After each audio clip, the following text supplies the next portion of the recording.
हाँ जी बच्चों, वेलकम।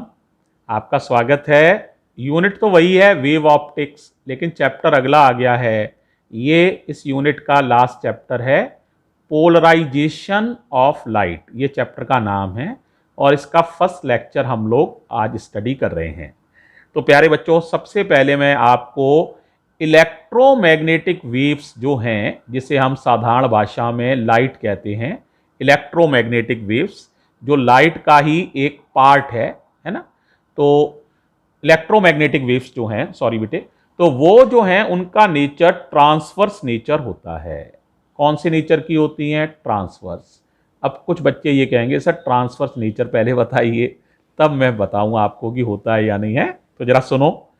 देखो बेटे, ऐसा है, वेव जो होती है ना वो दो तरीके की होती हैं। वेव्स जो हैं वो दो तरीके की होती हैं। एक वेव होती है, इन्हें कहते हैं लॉन्गिट्यूडनल वेव्स। Longitudinal waves. और दूसरी वेव्स जो हैं वो कहलाती हैं ट्रांसवर्स वेव्स। अब आपने कहा कि लाइट जो है वो कौन सी वेव्स हैं, तो जवाब है ट्रांसवर्स वेव हैं। तो आप कहेंगे क्या कोई ऐसा फिनोमिना है जिससे प्रूफ हो जाए कि लाइट वेव्स ट्रांसवर्स नेचर की हैं? तो बेटे सिर्फ और सिर्फ एक ही फिनोमिना है ना, जिससे प्रैक्टिकली प्रूफ हो जाता है कि जो लाइट वेव्स हैं, इलेक्ट्रोमैग्नेटिक वेव्स हैं, वो ट्रांसवर्स नेचर की होती हैं। और उस फिनोमिना का नाम है पोलराइजेशन या पोलराइजेशन ऑफ लाइट। तो polarisation is only the phenomena which proves that electromagnetic waves are transverse in nature. अब कैसे, पहले दोनों वेव को समझो, तब मैं तुम्हें बताऊंगा कि हैं या नहीं। देखो, लॉन्गिट्यूडनल वेव में क्या खास बात होती है, जैसे अगर वेव इधर चल रही है, ये है डायरेक्शन ऑफ प्रोपागेशन, तो वेव में जो मीडियम के पार्टिकल्स होंगे ना, वो हमेशा मीडियम के कुछ पार्टिकल्स मैंने बना दिए हैं, होंगे तो करोड़ों, लेकिन कुछ पार्टिकल्स मैंने बना दिए हैं, वो एसएचएम करते हैं, तो वो इसी दिशा में एसएचएम करेंगे, यानी ऐसे टू एंड फ्रो मोशन करेंगे। जैसे ये पार्टिकल है तो वो ऐसे एसएचएम करेगा, यानी जिस दिशा में वेव चल रही है उसी दिशा में पार्टिकल्स ऑफ मीडियम अगर ऑसिलेट करें तो ऐसी वेव को कहते हैं लॉन्गिट्यूडनल वेव। एग्जाम्पल भी बता दे रहा हूं, जैसे साउंड वेव्स हैं, ये लॉन्गिट्यूडनल वेव्स हैं, साउंड वेव्स। ठीक है, तो ये लॉन्गिट्यूडनल वेव है। तो लॉन्गिट्यूडनल वेव की क्या पहचान है? वेव के चलने की दिशा में ही पार्टिकल्स उसी दिशा में एसएचएम करते हैं या ऑसिलेट करते हैं, उसी दिशा में। अब ट्रांसवर्स वेव कौन सी होती है ये समझो। मान लो वेव ऐसे ही चल रही है जैसे पहले चल रही थी, लेकिन ये पार्टिकल्स ऑफ द मीडियम है, पहले जैसे ही मैंने कुछ पार्टिकल्स समझाने के लिए बना दिए हैं। ये ऑसिलेट कैसे करेंगे? ऐसे परपेंडिकुलर डायरेक्शन में इस तरह से एसएचएम करेंगे, इस तरह से एसएचएम करेंगे। ठीक है, तो डायरेक्शन ऑफ प्रोपागेशन तो ऐसे है, और particles of medium are oscillating perpendicular to the direction of propagation. Such wave is called transverse wave. क्या इतनी बात क्लियर हो गई? अब कोई बच्चा कहे सर एक ऐसा उदाहरण दे दीजिए कि मेरी समझ में आ जाए ट्रांसवर्स वेव क्या होती हैं। तो मैं एक आसान सा उदाहरण दे रहा हूं जिससे तुम्हें समझ में आ जाएगा। इसी को डिटेल कर दे रहा हूं, जरा देखना, समझना मेरी बात को। एक रस्सी ले लो, ये रस्सी है मान लो तुम्हारे पास, एक रस्सी ले लो, राइट। उसके एक सिरे को यहां बांध लो, यहां पर एक खूंटे से, एक पैग से बांध लो। पैग माने खूंटा, बांध लिया। एक सिरा अपने हाथ में पकड़ लो। अब इसे यहां से जर्क दो, जर्क दो, और रस्सी पर कहीं एक निशान लगा देना, चौक से निशान लगा दो कहीं एक जगह। और अब इसको जर्क दो, तो तुमने देखा होगा ये रस्सी को जब जर्क दोगे तो अब ये सीधी रस्सी नहीं तुम्हें ऐसे दिखेगी, ऐसे नहीं दिखेगी, बल्कि इसमें इस तरह से तुम्हें वेव उठती हुई दिखाई देंगी। ऐसे ही तो होगा। अब तुम क्या करो, कोई बच्चा ये रस्सी को ऐसे करके लगातार इस तरह से झटके देता जा रहा है, झटके देता जा रहा है रस्सी को, और तुम क्या करो, इस जो ये तुमने चौक से निशान लगाया था ना, इसको सिर्फ देखो, चौक से निशान को, खड़े हो जाओ और चौक के निशान को देखो, तो तुम देखोगे चौक का निशान इस तरह से ऊपर नीचे जाता हुआ दिखाई देगा, इस तरह से जाता हुआ दिखाई देगा। ये चौक का निशान यहां से यहां, यहां, यहां, यहां, यहां, फिर यहां, यहां, ऐसे दिखाई देगा। तो आप देखो, ये पार्टिकल्स ऑफ द मीडियम इस तरह से हो रहे हैं, और वेव देखो यहां से चली और यहां पैग पर पहुंच गई, तो वेव तो ऐसे चली है, तो वेव के चलने की दिशा इधर है और पार्टिकल्स के चलने की दिशा इसके परपेंडिकुलर है। तो ये कौन सी वेव है? ट्रांसवर्स वेव है। तो ये रस्सी में जो हम एक सिरे पे रस्सी को बांध लें और एक सिरे से झटका दें, तो ये वेव जो रस्सी में चलती है ये ट्रांसवर्स नेचर की होती है। अब कुछ सवालों के जवाब देना, मैं पूछ रहा हूं, ध्यान से देखना है, जवाब देना।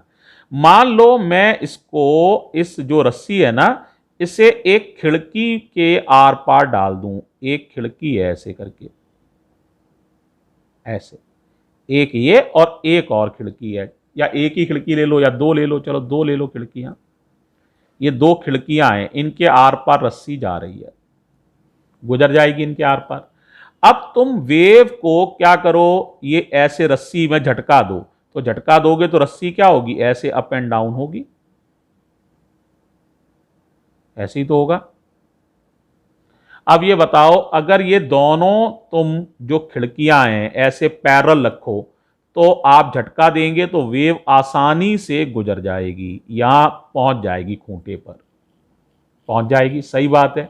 लेकिन अगर तुम इनमें से एक जो खिड़की है, एक जो स्लिट है, एक ये जो जगह है जिसमें से गुजरी हुई है, इसको आप 90 डिग्री से मोड़ दो। 90 डिग्री से मोड़ने का मतलब समझ रहे हो? देखो एक और डायग्राम से समझाता हूं। जैसे तुमने क्या किया, ये रस्सी थी, ये पैक था, एक तो तुमने ऐसी रखी खिड़की, और एक खिड़की को ऐसे कर दिया, ऐसे घुमा दिया, यहां जगह है, कम जगह है, ऐसे करके जगह है, ऐसे करके खिड़की कर दी, रस्सी निकल पा रही है, इतनी जगह है, इतनी मोटाई है, ठीक है, ऐसे कर दिया। तो एक खिड़की तो ऐसी रखी S1 और S2 को ऐसे कर दिया, ये खूंटा है, पैग, और ये रस्सी है। अब तुमने रस्सी को जर्क दिया, दोबारा से झटका दो, तो झटका क्या होगा, आगे चलेगा ऐसे, यहां से झटका गुजर जाएगा, यहां पर आके टकरा जाएगा, और आगे झटका पैग तक, खूंटे तक झटका नहीं पहुंच पाएगा। यानी अगर दोनों खिड़कियां तुम पैरेलल रखोगे ऐसे, तो ये झटका ट्रांसफर हो जाता है। लेकिन एक खिड़की को तुम अगर इस तरह से कर दोगे, एक को वर्टिकल रखोगे इस तरह से और एक को ऐसे कर दोगे हॉरिजॉन्टल, तो ये झटका फिर यहां तक नहीं पहुंच पाता है। तो यहां तो झटका पहुंच रहा है, यस, और यहां झटका नहीं पहुंच रहा है, नो। ये आपकी ट्रांसवर्स वेव के चलने के लक्षण हैं। ओके, यहां तक क्लियर है? तो हमने क्या समझा, रस्सी में चलने वाली वेव ट्रांसवर्स होती है। अगर उसको दो इस तरह की स्लिट्स या खिड़कियों से गुजार दिया जाए और फिर झटका दिया जाए, तो अगर खिड़कियां ऐसे वर्टिकल हैं तो झटका ट्रांसफर हो जाता है। लेकिन अगर एक खिड़की को लिटा दिया जाए, एक को वर्टिकल रखा जाए, एक को लिटा दिया जाए, तो झटका ट्रांसफर होकर पैग पर नहीं पहुंच पाता है। राइट, ये तुमने ध्यान से समझा। अब देखो बेटे, मैं तुम्हें एक और बात बता रहा हूं। ये रस्सी वाला एक्सपेरिमेंट तो तुम समझ ही गए, ये ट्रांसवर्स वेव है। अब एक बड़ा मजेदार एक्सपेरिमेंट की बात कर रहा हूं, एक मिनट रुकना, जरा समझना मेरी बात को बच्चों।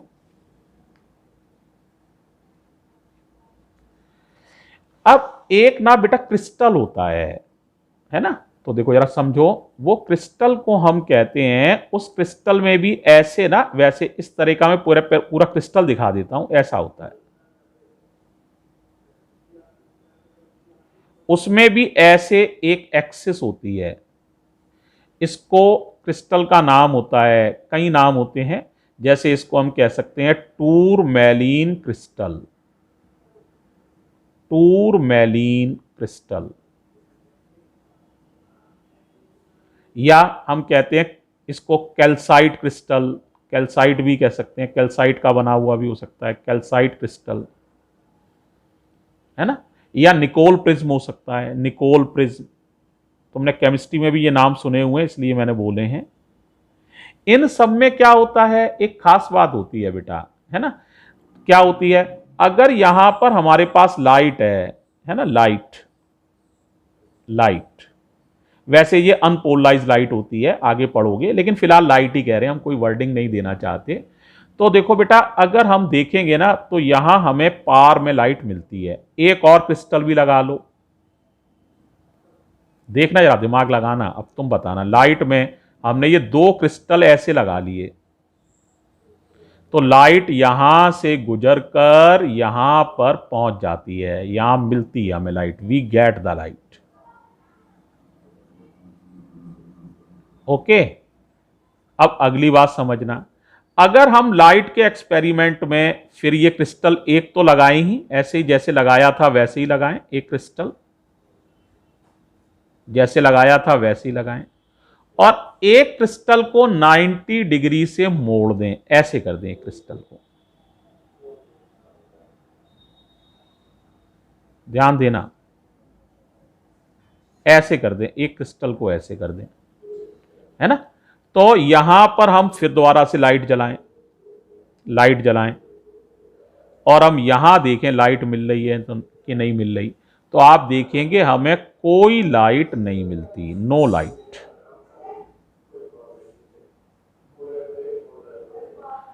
अब तुम बताओ, कुछ दिमाग लगाओ यार, सोचो, बड़ी इंपॉर्टेंट बात हो गई यार, ये तो बहुत खास बात बताएगी।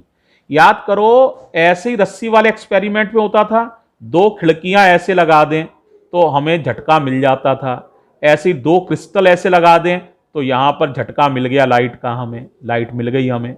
और जब एक खिड़की को हमने ऐसे मोड़ दिया था 90 डिग्री तो झटका नहीं मिला था, लाइट नहीं मिली। अब तुम बताओ, ऐसा व्यवहार कौन करती है, कौन सी वेव, ट्रांसवर्स वेव। तो लाइट का ये व्यवहार करना इस बात को साबित करता है कि जो लाइट वेव्स हैं वो ट्रांसवर्स नेचर की होती हैं। तो इट प्रूव्स दैट इलेक्ट्रोमैग्नेटिक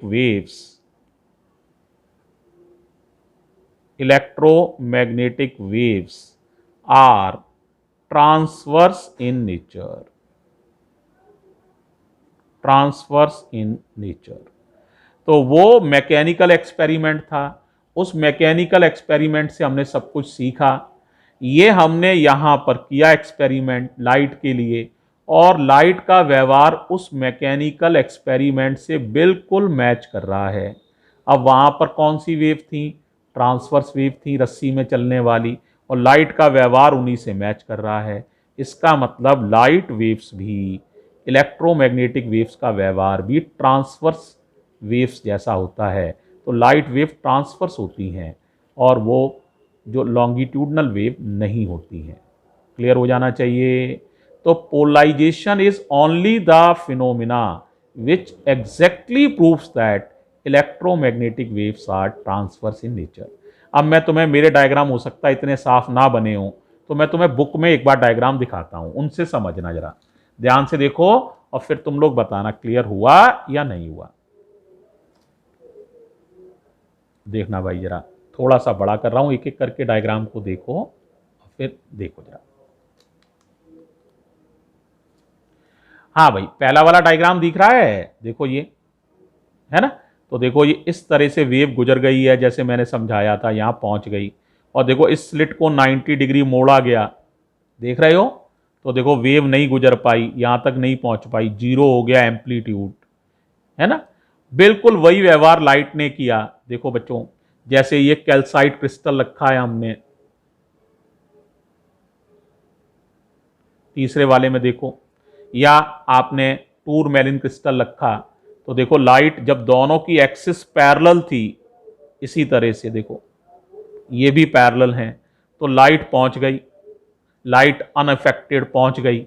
और जब दोनों की एक्सिस को हमने 90 डिग्री पर घुमा दिया, थोड़ा सा देखना, ये वाला केस देखो, जब हमने इसको 90 डिग्री पर एक को घुमा दिया तो नो लाइट, लाइट नहीं पहुंच पाई। इससे साफ साबित होता है कि इलेक्ट्रोमैग्नेटिक का वेव्स का व्यवहार पूरी तरह से कैसा है, ट्रांसवर्स नेचर है। तो ये बात बेटा देखो, बुक में डायग्राम और ज़्यादा साफ है, उनसे भी आप समझ सकते हो। ऐसे मैंने जो बनाए हैं उनसे भी आपको क्लियर हो जाना चाहिए। ठीक है, तो आपको ये पहला टॉपिक क्लियर हो गया होगा। ठीक है, तो इस वीडियो को यहीं स्टॉप कर रहे हैं, फिर अगली वीडियो में अगली चीज़ भेज रहे हैं। थैंक यू बच्चों।